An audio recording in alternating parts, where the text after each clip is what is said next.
Hello there, it's Martyn Green, Devon Fishing Guides. In this video, I'm going to have a look at how to put together the Cascade Pulley rig. It's a rig that I invented a few weeks back and which I've now used about 8 or 9 times. It has tangled once, but that was wrapped around a tree branch that was in the water when it had a double head of whiting. Apart from that unusual circumstance, it hasn't fouled up at all. I'm very pleased with it.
Nice calm sea down at Barbican Pier. Got a few ragworms left from a trip to Teignmouth. So what I'm going to do is I've just put out an up and over ledger on the rod just there. The Century Tip Tornado, oldie but goodie. And over here on my Team Extreme, I've put out a Cascade Pulley rig. So the other night when I was fishing at Teignmouth, I was using 2 rods there, one with a Cascade Pulley, caught 2 whiting on that. Very, very hard evening. The tide wasn't moving much, but there were so many crabs, it was stripping your bait within seconds. And both of the whiting came up on the Cascade Pulley, had nothing on the up and over ledger.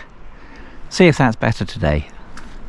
To make the Cascade Pulley, you're going to need 2 pieces of shock leader, each one of them about 3 feet long.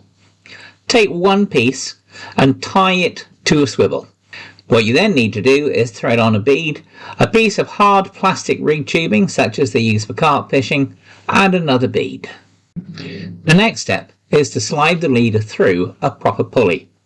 You then want to slide on a very small bead, one that's just the right size to sit on a crimp, and then slide on a crimp, but don't fix it in place just yet. We'll do that later.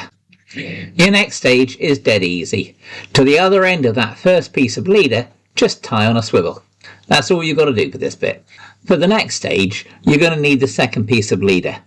Tie it onto a Cascade swivel, making sure that the clip is the eye that you tie on, and then slide on a bead, a piece of tubing and another bead, just like you did in the beginning. Slide the leader through the swivel on the top piece of shock leader, and then slide on a bead and tie on another swivel.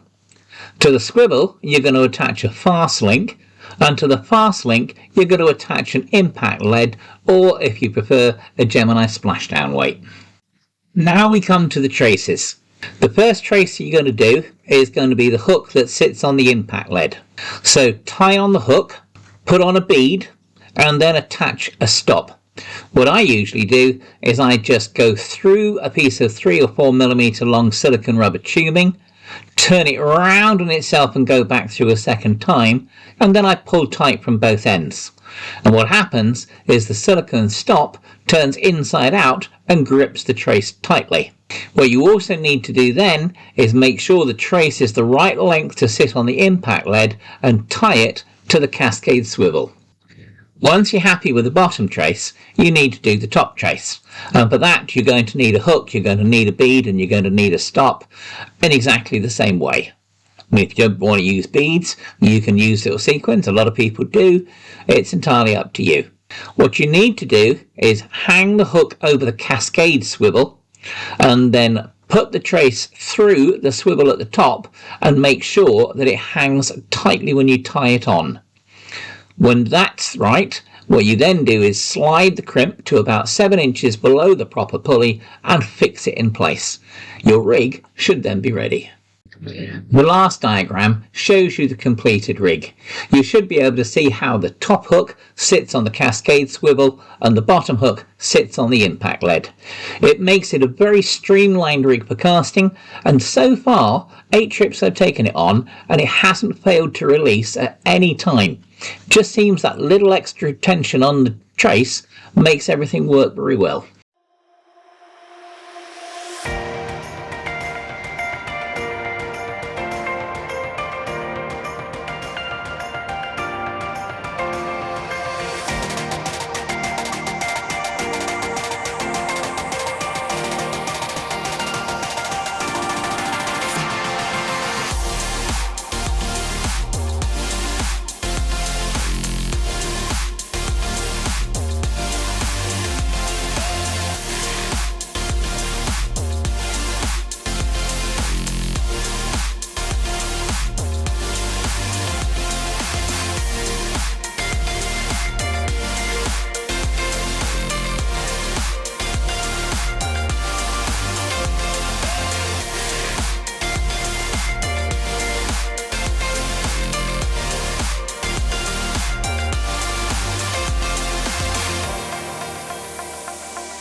It would have been nice if there'd been a few more fish around to give the rig a proper testing, but it was just one of those evenings. I had a few lesser spotted dogfish, although I should call them small spotted cat sharks. I had some whiting, and on the trip before, when I went to Teignmouth, I had a cod and I had some bass. Quite a few bass actually, but they were all quite small, and again there were the whiting. Not any particular size, unfortunately, but there you be. So that's the Cascade Pulley rig. I'm very pleased with it. I've had one very, very minor tangle, that was all. Wouldn't have had that if there hadn't been a bit of a floating branch of a tree in the water. And apart from that, the casting has been perfect. It's released every single time, and that's been good. I thoroughly enjoyed using it. So I hope you find it useful too, and I wish you the best of luck. Thank you for watching. It's been very much appreciated. If you'd like to subscribe, please click on the subscribe button below. I will try and get some other videos out to you fairly shortly. Meanwhile, thank you again for your time. Goodbye.